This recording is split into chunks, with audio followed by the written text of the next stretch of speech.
C'est Dieu, et non l'adorateur, qui décida 3 choses au sujet de la dîme. Le pourcentage de dîme, où elle devrait être distribuée, et comment on devrait l'employer. Dans le modèle inspirant de l'Ancien Testament, dîmes et offrandes devaient être apportés dans un lieu central, et de là, Dieu les destinait équitablement aux Lévites pour leur dévouement au travail dans le sanctuaire, configurant le seul emploi valable de la dîme. Sous ce modèle, les Israélites ne payaient pas les Lévites. Ils rendaient la dîme au Seigneur, comme un acte d'adoration, et le Seigneur était celui qui décidait de la façon dont l'employer. Pour cette raison, l'acte de donner la dîme n'est pas affecté par la qualité du service des Lévites, qu'il soit bon ou mauvais. Il est intéressant de noter que Jésus a clairement soutenu la pratique de la dîme, ne la changeant pas et n'y ajoutant rien.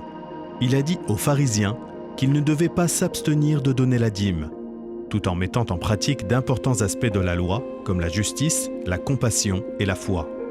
Paul, dans le Nouveau Testament, soutient aussi ce modèle, comme ordonné par le Seigneur lui-même. À une époque où nous n'avons plus de temple israélite ou de service lévitique, l'Église adventiste du 7e jour a soigneusement adapté ce modèle biblique pour apporter tout son soutien au ministère de l'Évangile en ces derniers jours.